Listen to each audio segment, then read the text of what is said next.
Hello there everybody, and welcome to this feature presentation on YouTube. I am King Mac, your hamburger pal. Thank you all for watching. Be sure to enjoy a hot fresh cheeseburger along with some delicious golden french fries, a tasty milkshake, and a nice soft drink. Also be sure to grab some hot buttery popcorn while you're at it as you enjoy this episode of TTBurger Game Reviews on YouTube.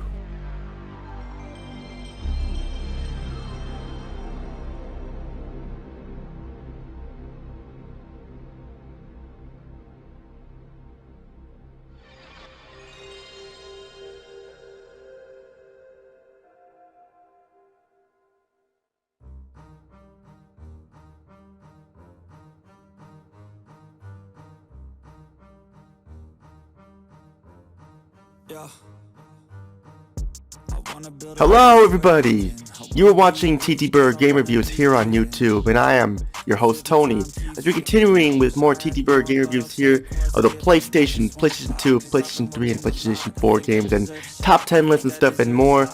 And today we're continuing my Killzone franchise review of episode 269, episode 269 part 3 of 4 parts, the last Killzone game in the PlayStation 3 era of Killzone before we get to the final part on the PlayStation 4. And we got the third main game here in the franchise. I'm not looking at the PSP spin-offs or anything like that because I don't feel like it and stuff, because, you know, I'm fine with it. We look at the 4 main games, that's what we're doing here. And I also know that there is the Killzone HD Trilogy Remaster, stuff like that on the PlayStation 3, but I'm not looking at that because it's basically a compilation of the 3 games, and it's an HD remaster of the first Killzone, but I already have the original Killzone of this. I don't need it. I don't care for updated graphics and smoother frame rate and stuff. We're continuing here with the final PlayStation 3 Killzone game, starring once again Tomas Savchenko. And before I get started, I want to give a shout out to everyone who has supported this channel over the last 7 years. And without you guys, this channel would not be as big as it is today. From the bottom of my heart, I thank you all. You guys are the best, and you know, because you guys, this channel keeps growing bigger and bigger each day. So I thank you all from the bottom of my heart. Before we can even get started here with episode 269, part 3 of 4, we have to go back here, Helghast style edition TTBurger recap trail, which missed in the last part, as I took a look at Killzone 2 for the PlayStation 3 and gave it a perfect 10 out of 10. It was an awesome game, an amazing game, but there were some small quirky problems I had with some game design and with some game design elements like that, and the difficulty and stuff and everything. But for the most part, the game is amazing. It's just to be worth checking out and stuff. Even if you weren't a big fan of the first Killzone, Killzone 2 will definitely change your mind here and stuff as well. But now we're gonna zoom ahead to the year 2011, here, as we're going to take a look at the final game in the Killzone PlayStation 3 Killzone trilogy and stuff. We're the final part. We have Killzone 3 here for the PlayStation 3, released in March of 2011, stuff like that. We're about to talk about here, so let's get started. And before I get started here, Killzone 3 came out with a Helghast Edition, and the Helghast Edition had some cool ass goodies with it. I have the thing over there, but I'm not gonna move it though, because I like how it's situated on my shelf over there by my TV, and I have like a Star Wars logo over it too. There's a lot of stuff over there, so I cannot show you guys it. But there's pictures of it. You get like a Helghast helmet and a little figure and stuff and more. It's definitely worth the money there, and they were still selling this stuff even a couple of years later after the game came out and stuff at GameStop and everything. So definitely worth a shoot for sure. Better than that Halo 3 Legendary Edition, which was a rip-off there and stuff. And those of you who probably don't know, I didn't like Halo after Halo Combat Evolved and stuff. But we need to continue here because we're kind of dragging on it a little too much. Killzone 3, when it came out, I was a little concerned about what would happen when the game was released. I mean, I was worried because when there was a third game released in a franchise on a console, first-person shooter, and other genres, it usually means it's either one thing. It's the best, or the worst, or somewhere in the middle, or etc. Killzone 3, you're wondering, do I love this game, do I hate this game, or I neutral on it, or whatnot? The answer is I love this game. I know you have the Halo Call of Duty fanboys that bash this game once again, calling the ripoff and complaining about the way the controls game once again, and frustrating them, possibly get used to and such, when the thing is, like I mentioned before, the control scheme is not a game killer. It's something you have to get used to if you want to play this fantastic game. Once again, these haters fail to realize that there's an options menu to change the control configuration. That's what we have option menu settings for. So there you go, once again, with the way the control scheme bullshit. I mean, really, why?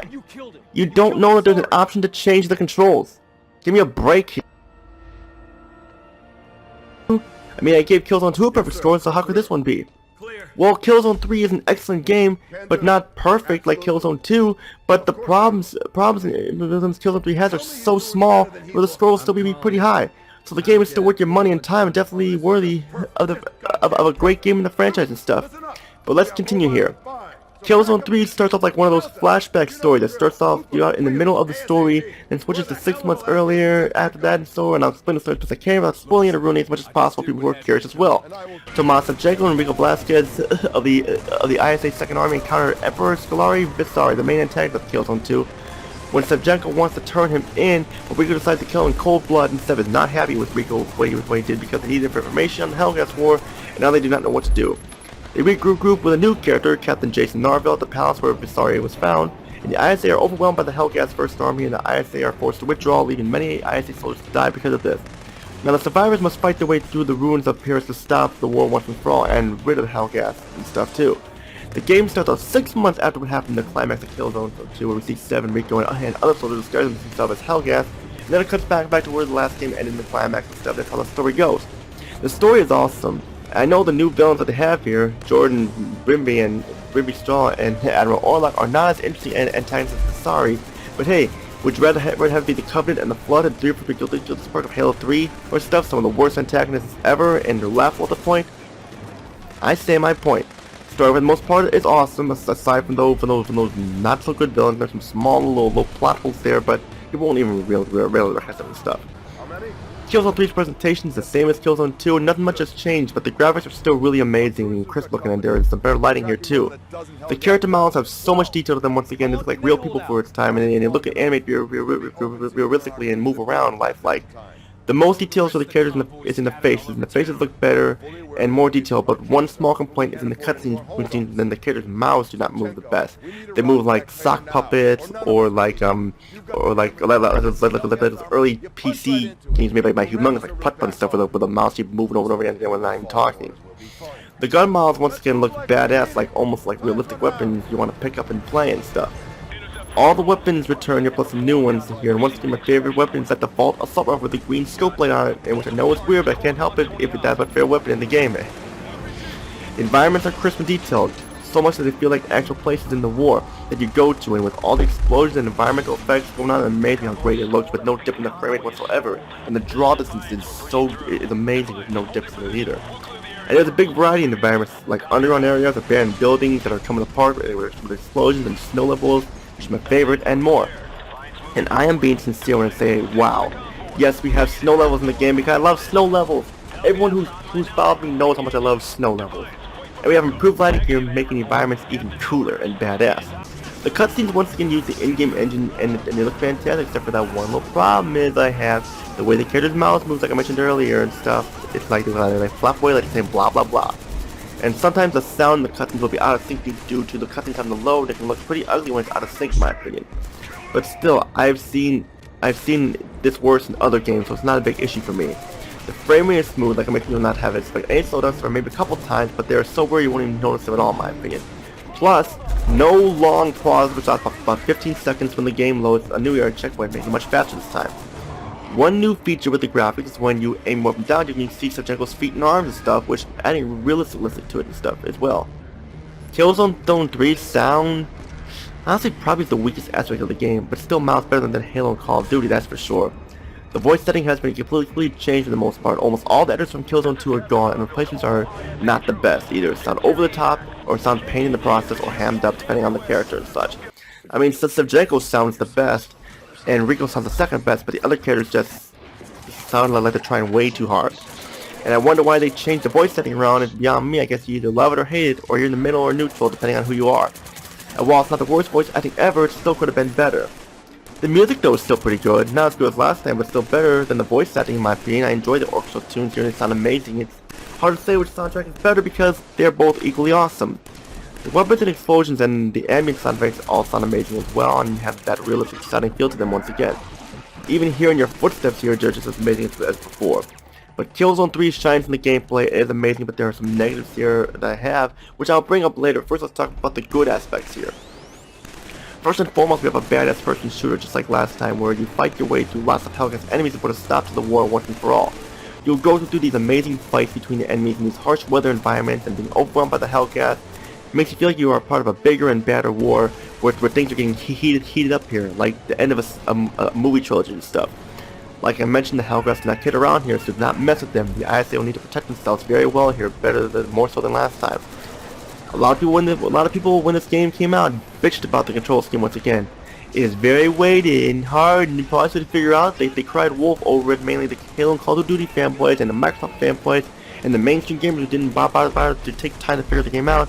And once again, the controls are not impossible to figure out. Would show you what to do in the first level with the controls, and also there are multiple control configurations to select from. Obviously, the haters did not even bother to look at the options menu. That's why we have options menus, because people who want to change the settings can do that. So people bash this for nothing, didn't even bother to look at the options menu again. If I could use the controls, so can the haters bashing the game can. But we need to continue. Throughout Killzone 3, you'll be sniping your down with your sniper rifle, using tons of enemies, weapons, and mounting turrets on tanks, and using your mech power stuff, and more. The difficulty is a little more balanced here, and not as frustrating as last time, which is a good thing, I guess you could say.